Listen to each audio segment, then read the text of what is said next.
अगर भारत पानी बंद कर सकता है पाकिस्तान का, तो चीन भी उसके साथ यही कर सकता है। और इस तरह से जो ये दोहरे मापदंड हैं, इससे हमें बाज आना चाहिए। प्रवीण साहनी ने, जो अकबरुद्दीन साहब हैं, उनकी इसी आर्टिकल को कोट करते हुए और एक तरह से अपनी नाराजगी जाहिर करते हुए उन्होंने कहा है कि भारत और पाकिस्तान के बीच भविष्य में ये जो पूरी बातचीत है सिर्फ वाटर वॉर नहीं बल्कि हॉट वॉर यानी युद्ध की एक बड़ी वजह बन सकता है। उन्होंने साफ तौर पर यह कहा है कि अगर ऐसा होता है तो चीन भी इस युद्ध में शामिल हो सकता है, जो बेहद खतरनाक होगा। पाकिस्तान के साथ नदियों से जुड़ा जो टेक्निकल डेटा है साझा ना करना, ये एक तरह की भूल है। हथियारों से फौजियों के साथ युद्ध लड़ा गया, लेकिन कभी भी इंसानी स्तर पर इतना नीचे नहीं आया गया जहां पानी बंद करने की जो बात है वो आ सके। हजारों साल में बना है, आप उसको पानी का फ्लो तो आप रोक सकते नहीं हैं। तो कोई पार्टी आप खारिज नहीं कर सकती जब तक कि तीनों उसमें एग्री नहीं करें। ये जरूरी बात है। पानी के फ्लो को रोकना इतना आसान नहीं है। तो ऐसा नहीं कि आज हम कहें कि पानी बंद कर देंगे और पानी बंद कर देंगे। पानी बंद करेंगे तो पानी जाएगा कहाँ? तो आज से मिलियन लगाते हैं, हम हमारे पास जो कुछ भी है हम सब इस्तेमाल करेंगे। भारत को ये बड़े अफसोस की बात है, हम कभी सफलता मिली नहीं हमको। तो देखिए, वेस्ट ने कभी भारत की बात को माना नहीं है, क्योंकि उनके लिए पाकिस्तान हमेशा से, चाहे वो अफगानिस्तान का मामला हो या ईरान का मामला हो या सऊदी अरेबिया का हो, तो उनके लिए पाकिस्तान बहुत जरूरी है। और वेस्ट कभी नहीं चाहेगा कि पाकिस्तान पूरी तरह से चीन के खेमे में चला जाए। चीन का इसमें हाथ सबसे ऊपर है, क्योंकि चीन एशिया की सबसे जो महत्वपूर्ण नदी है सब तिब्बत से आती हैं और तिब्बत चीन के पास है। गंगा हम लोग सोचते हैं गंगा गंगोत्री से आती है, कि वो तिब्बत से आती है। और ब्रह्मपुत्र तिब्बत से आती है, सतलज तिब्बत से आती है। जो सिंधु नदी है वो भी तिब्बत से ही आती है। एक चाइनीज कमेंटेटर की बात कही गई है और कहा है कि भारत को उसने चेताया है कि अगर भारत कुछ ऐसी बात सोच रहा है कि पानी को रोक सकता है तो चाइना जो है वो प्रोटेक्ट करेगा। वो कह रहे हैं कि आयन ब्रदर पाकिस्तान, अपने ब्रदर की बात कर रहे हैं कि यानी इंटरवीन कर सकता है। तो भारत के लिए बहुत बड़ा मुद्दा है, क्योंकि पूरा नॉर्थ ईस्ट भारत का ब्रह्मपुत्र पर डिपेंड करता है। हम पाकिस्तान के पड़ोसी हैं, पाकिस्तान हमारा पड़ोसी है, ये एक हकीकत है, इसको हम बदल नहीं सकते।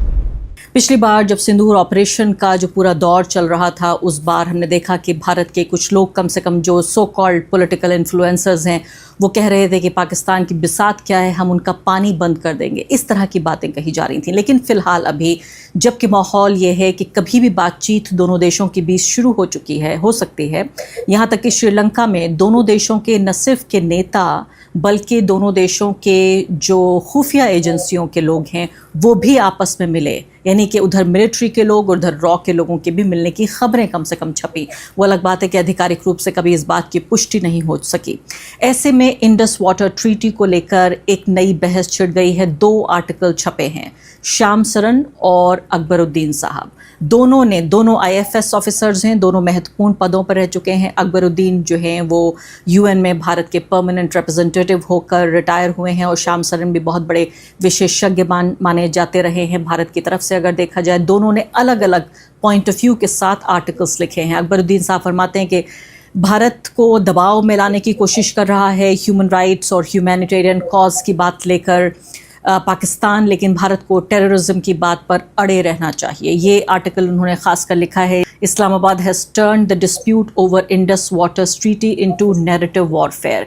इसको पढ़िए, आर्टिकल को ज़रूर, दिलचस्प है ये आर्टिकल। लेकिन इसी के साथ साथ दूसरा आर्टिकल, और वो भी ट्रिब्यून में ही छपा है, जो श्याम सरन ने लिखा है। श्याम सरन ने दिलचस्प अपना जो पॉइंट ऑफ व्यू है वो ये लिखा है कि भारत उसी तरीके से है पाकिस्तान के लिए जैसे चीन है भारत के लिए। यानी कि भारत की जो स्थिति है पानी के हिसाब से देखा जाए तो भारत ऊपर है पाकिस्तान के, और अगर भारत के हिसाब से देखा जाए तो चीन उसके ऊपर है। यानी अगर भारत पानी बंद कर सकता है पाकिस्तान का, तो चीन भी उसके साथ यही कर सकता है। और इस तरह से जो ये दोहरे मापदंड हैं, इससे हमें बाज आना चाहिए। लेकिन इस सब के दौरान एक महत्वपूर्ण टिप्पणी आई है, और वो टिप्पणी है जो प्रवीण साहनी है उनकी। प्रवीण साहनी ने, जो अकबरुद्दीन साहब हैं, उनकी इसी आर्टिकल को कोट करते हुए और एक तरह से अपनी नाराजगी जाहिर करते हुए उन्होंने कहा है कि भारत और पाकिस्तान के बीच भविष्य में ये जो पूरी बातचीत है सिर्फ वाटर वॉर नहीं बल्कि हॉट वॉर यानी युद्ध की एक बड़ी वजह बन सकता है।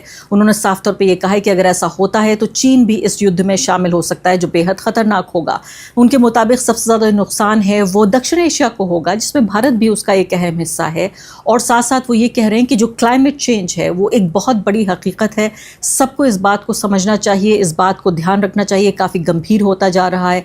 वो ये कह रहे हैं कि मेरा ये मानना है कि पाकिस्तान के साथ नदियों से जुड़ा जो टेक्निकल डेटा है साझा ना करना ये एक तरह की भूल है भारत के बिहाफ पर। वो याद दिला रहे हैं कि 1960 में जो ये इंडस वाटर ट्रीटी हुई थी भारत और पाकिस्तान के बीच, वो कई युद्धों के बावजूद, यानी हथियारों से फौजियों के साथ युद्ध लड़ा गया, लेकिन कभी भी इंसानी स्तर पर इतना नीचे नहीं आया गया जहां पानी बंद करने की जो बात है वो आ सके।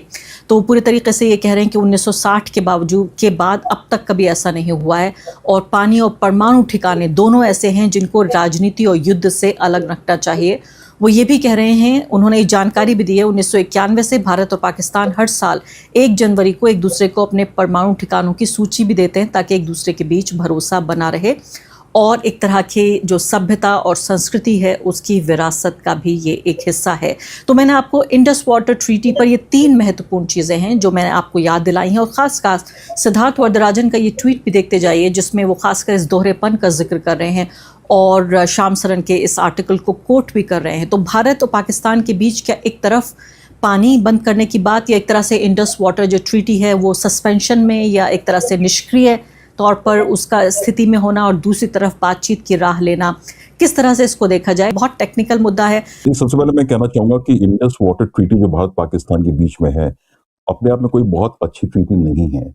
इसको पार्टीशन ट्रीटी कहा जाता है कि देखिए, दूसरे शायद पूरी दुनिया में 800 या 1000 करके ऐसी नदियां हैं जो कि देश साझा करते हैं आपस में।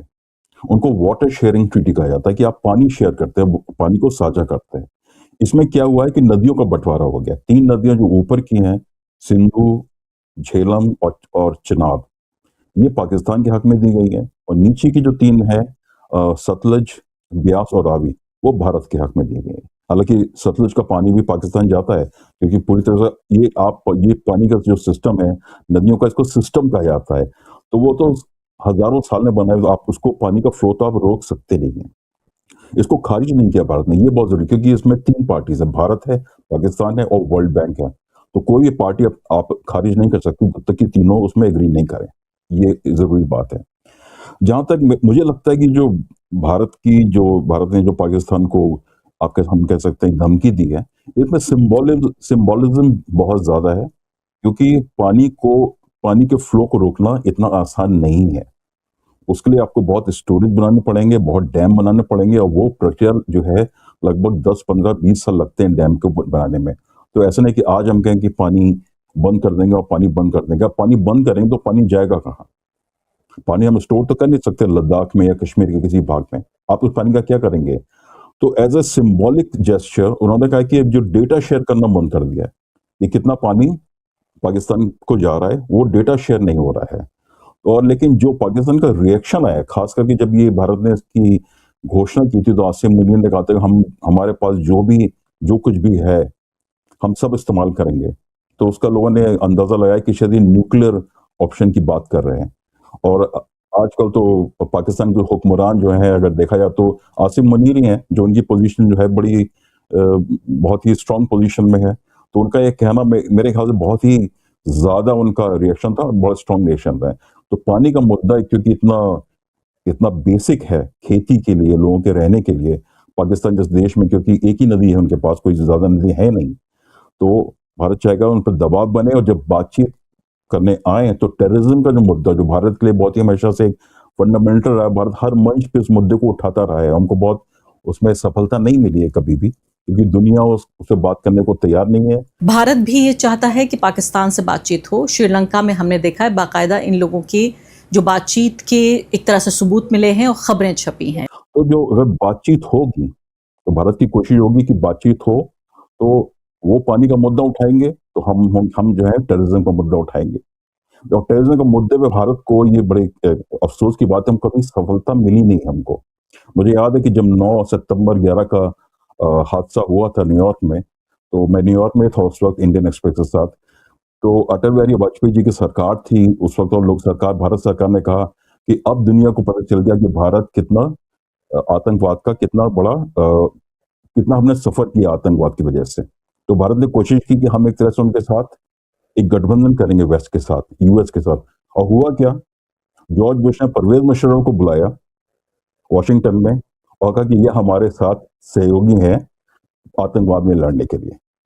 तो देखिए, वेस्ट ने कभी भारत की बात को माना नहीं है टेररिज्म के, और जो भारत की कोशिश रही कि हम पाकिस्तान को डिक्लेयर करा दें स्टेट स्पॉन्सर ऑफ टेररिज्म और वो तमाम बातें हैं जो लिस्ट वगैरह, तो वेस्ट ने कभी भारत के साथ उसमें खड़ा हुआ नहीं, खड़ा होगा, क्योंकि उनके लिए पाकिस्तान हमेशा से, चाहे वो अफगानिस्तान का मामला हो या ईरान का मामला हो या सऊदी अरेबिया का हो, तो उनके लिए पाकिस्तान बहुत जरूरी है और वेस्ट कभी नहीं चाहेगा कि पाकिस्तान पूरी तरह से चीन के खेमे में चला जाए। ये आप समझाइए कि जो सिद्धार्थ वदराजन भी कह रहे हैं और श्याम सरन ने भी जो ये लिखा है आर्टिकल, उसमें ये लिखा है कि अगर हम पाकिस्तान के साथ वो करते हैं जो चीन हमारे साथ कर रहा है, तो ये कोई बहुत अच्छी तस्वीर उभर कर सामने नहीं आ रही है। तो अगर ये वाटर ट्रीटी जो है ये सस्पेंशन में चल रही है, पहली बात तो प्रैक्टिकली क्या मायने हैं पाकिस्तान के लिए, और जैसे आपने कहा कि पानी कोई ऐसी चीज़ नहीं है कि सोना है तिजोरी में रख लिया जाएगा, जो पानी वहाँ का अगर हम रोकते हैं तो हम अपने यहाँ उस पानी का क्या करेंगे, ये भी तो हमें समझना पड़ेगा। तो ये थोड़ा टेक्निकल चीजें हमारे दर्शकों को समझाइए।